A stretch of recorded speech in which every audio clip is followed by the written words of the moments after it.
सबों को जय यीशु। आज माँ कलीसिया खजूर इतवार मना रही है। खजूर इतवार ईसाई लोगों के लिए एक महत्वपूर्ण दिन है, क्योंकि यह वह दिन है जब यीशु यरूशलेम नगरी में प्रवेश किए थे अपने अंतिम दिनों के लिए। जब यीशु गदहे के ऊपर बैठकर सवार होकर यरूशलेम में प्रवेश किया, वहाँ का लोग खजूर की ठालियां तोड़कर अपने कपड़े उनके आगे भिजाते हुए होसाना कहकर चिल्लाते हुए उनका स्वागत किया। होसाना का अर्थ है प्रभु हमें बचाइए। इस्राएली जनता को लगा यीशु वह राजा है जो उन्हें रोमियों के हाथ से बचाकर अपना एक राज्य बनाकर उनका शासन करेगा। इसलिए उन लोगों ने यीशु को एक राजा के रूप में स्वीकार करके उनके सामने जय जयकार करते रहा, क्योंकि लोगों को लगा था यीशु वह राजा है, वह मुक्तिदाता है जिनके बारे में नबियों ने भविष्यवाणी किया है और जिनका इंतजार उन लोग करते थे। क्योंकि यीशु ने लाजरस को जिलाते हुए और अन्य चमत्कार दिखाते हुए लोगों के सामने अपने आप को एक महान व्यक्ति के रूप में साबित किया, और लोग देखा कि यीशु किसी व्यक्ति से डरते नहीं, ना सीसर से राजा से डरते थे, ना अधिकारियों से डरते थे। वो हमेशा सच बोलते हुए लोगों की सेवा करते हुए आगे बढ़ते थे। तो लोगों का लगा यह वह राजा है जो रोमियों के हाथ से उनको बचाकर अपने राज्य में लेके जाएगा। इसलिए उन लोगों ने इस प्रकार रोते हुए कहा, प्रभु हमें बचाइए। खजूर इतवार ऐसा एक राजा के बारे में बता रहे हैं जो एकदम विनम्र है। वह राजा है दिल की राजा, शांति की राजा, और हमारे हृदय में निवास करने वाला एक राजा है। खजूर इतवार हमें यह भी बताते हैं हमें घमंड की बेड़ियां तोड़ना है। खजूर इतवार हमें यही बताते हैं कि हमें घमंड की बेड़ियां तोड़ना है और विनम्रता में ही महानता है।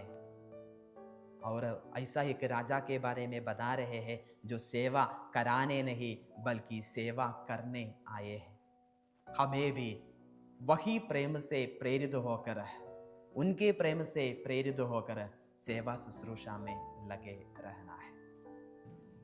प्रियजनों, जब यीशु मसीह का यरूशलेम प्रवेश के बारे में मनोचिंतन करते हैं, तब सबसे पहले मन में यही याद आता है कि यीशु कभी अपने बारे में रिवील करने के लिए किसी को अनुमति नहीं देते थे। जब शैतान या अबदूद यीशु के बारे में, यीशु का आइडेंटिटी बताते हुए उनके बारे में बताते थे, तब यीशु ने उनको चुप कराते थे। यीशु ने साफ साफ शिष्य लोगों से बताया था कि तुम लोग ये बात किसी को नहीं बताना। यीशु अपने आइडेंटिटी छुपाना चाहता, लेकिन बिना एक शब्द कहते यीशु यरूशलेम में प्रवेश किया तो लोगों को लगा यह सचमुच राजा है। बिना एक शब्द कहते हुए यीशु ने अपने आप को राजा के रूप में लोगों के सामने प्रस्तुत किया। कैसे हुआ? यदि वह समझना है तो हमें पुराने विधान के ज्ञान होना बहुत जरूरी है। जकरिया नबी का ग्रंथ अध्याय 9 पद संख्या 9 में इस प्रकार वचन बताते हैं, सियोन की पुत्री आनंद मना, यरूशलेम की पुत्री जयकार कर, देख तेरे राजा तेरे पास आ रहे हैं। वह न्यायी और विजयी है, वह विनम्र है, वह गदहे पर, बछड़े पर, गदही के बच्चे पर सवार है। गुलामी से वापस आई हुई एक जनता जिनके पास राजा नहीं था उनके शासन करने के लिए, वे आज भी गुलामी में रह रहे थे। तब उनको आशा देते हुए, उनको सांत्वना देते हुए ईश्वर की नबी, ईश्वर की वाणी उनको सुनाते हुए कह रहा है, तुम्हें डरने का कोई जरूरत नहीं। तुम्हारा राजा गदहे के ऊपर बैठकर तुम्हें बचाने के लिए, तुम्हें स्वतंत्र करने के लिए तुम्हारे पास आ रहे हैं, इसलिए जयकार करो। जब यीशु को देखा, यीशु का कार्य देखा, यीशु ने जो चमत्कार करते हुए लोगों ने देखा, तब उनको लगा यह वह मसीह है जिनके बारे में जकरिया नबी ने कहा। इसलिए उन लोग यीशु से कहा, होसाना, मतलब प्रभु मुझे बचाइए, प्रभु हमें बचाइए। यही बात राजाओं का दूसरा ग्रंथ अध्याय 9 पद संख्या 13 में हम देखते हैं। जब एलीशा येहू को राजा के रूप में अभिषेक किया, तब लोग उनके पास आकर पूछा, वह व्यक्ति तुम्हें क्या बताया? तब येहू ने कहा, उन्होंने मुझे राजा के रूप में नियुक्त किया।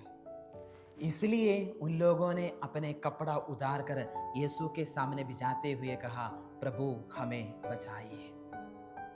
राजाओं का पहला ग्रंथ अध्याय 1 पद संख्या 32 से लेकर 40 तक में हम इस प्रकार देखते हैं, जब राजा दाऊद सुलेमान अपने बेटा सुलेमान को राजा बनाने के लिए राजा के रूप में नियुक्त करने के समय उन्होंने सादूक और नादान को बुलाते हुए इस प्रकार कहते हैं, तुम लोग जाके मेरे बेटा सुलेमान को एक गधे के ऊपर, बछड़े के ऊपर बैठा के उनको लेके आना है।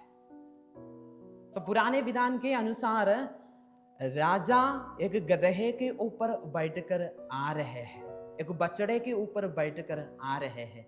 लोग ये सब देख चुका है, उनको इसका जानकारी है। और हम जानते हैं यीशु मसीह को दाऊद के पुत्र माना जाता है। मसीह दाऊद के वंश से उत्पन्न होगा। इसलिए जब यीशु मसीह गधे के ऊपर बैठकर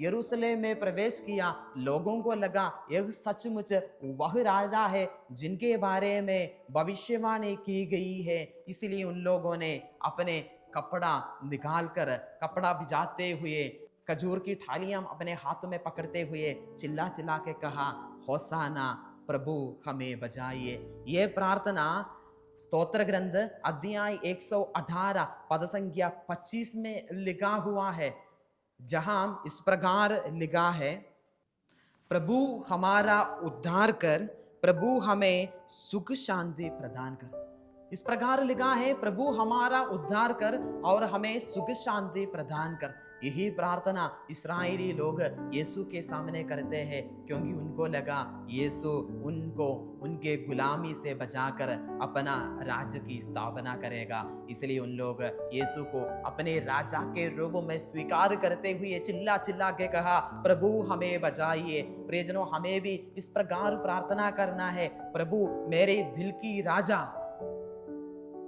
मुझे बचाइए। यीशु को अपने जीवन की राजा के रूप में स्वीकार करने की जरूरत है।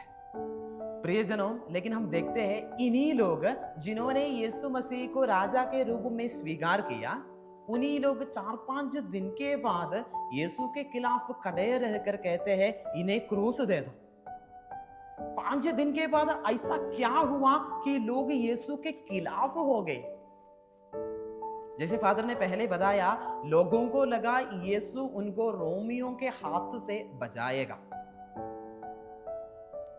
यीशु का यरूशलेम में प्रवेश करने से पहले पोंतियुस पिलातुस और उनकी सेना यरूशलेम में प्रवेश कर चुका था। यीशु का एक जुलूस, यीशु के साथ लोग एक जुलूस में यरूशलेम में प्रवेश करने से पहले एक दूसरा जुलूस उन लोगों ने देख चुका था। वह था पोंतियुस पिलातुस और उनके साथी, उनके सैनिक यरूशलेम में प्रवेश करते हुए। यरूशलेम में प्रवेश करने के समय 2 रास्ता है, एक लेफ्ट जाता है, दूसरा राइट जाता है। लेफ्ट जाने वाला रास्ता यरूशलेम मंदिर की ओर जाता है और राइट जाने वाला रास्ता जहां पोंतियुस पिलातुस और उनके साथी रहता है, उस जगह में पहुंचाते हैं और उस जगह का नाम है अंदोनियो महल। जो लोग यीशु के पीछे आए, जो लोग चिल्ला चिल्ला कर यीशु से कहा, प्रभु हमें बचाइए, उन लोगों को लगा यीशु यरूशलेम में प्रवेश करेगा और राइट रास्ता ले लेगा और जाकर पोंतियुस पिलातुस और उनके साथियों के सामने चमत्कार दिखाते हुए, उनको खत्म करते हुए, उनको हराते हुए अपना राज्य की स्थापना करेगा। यही सोचकर उन लोग यीशु के पीछे चले आए, लेकिन उनकी योजना को तोड़ते हुए यीशु ने लेफ्ट मोड़कर यरूशलेम मंदिर में चला गया। यीशु इसीलिए यरूशलेम मंदिर में चले गए क्योंकि पुराने विधान के अनुसार पास्का की मेमना को, जिस मेमने को काटते हैं, उस मेमने को 4 दिन पहले यरूशलेम मंदिर में लेके आना है और यह पता करना है उस मेमना में कोई कमी नहीं है।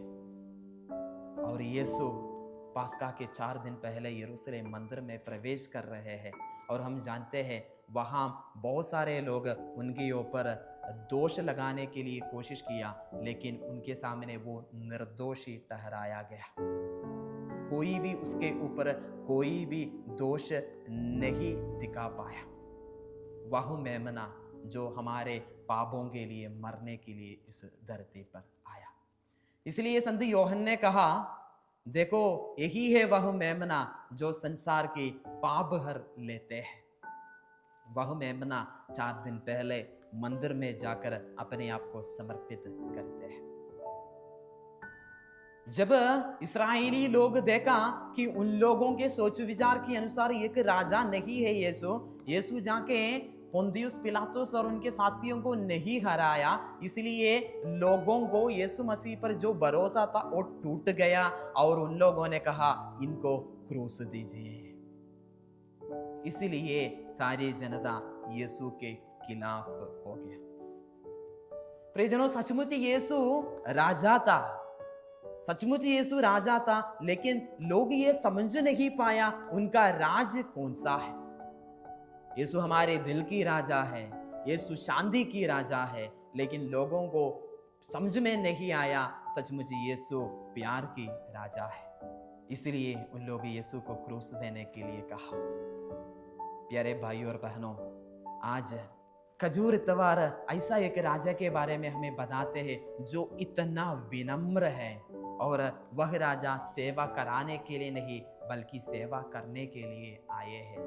उस राजा के अनुकरण करते हुए अपने जीवन में जो घमंड है, जो अहंकार है, उनका बेड़ियां तोड़कर एक विनम्र जीवन बिताने के लिए हम कोशिश करें। एक दूसरे की सेवा शुश्रूषा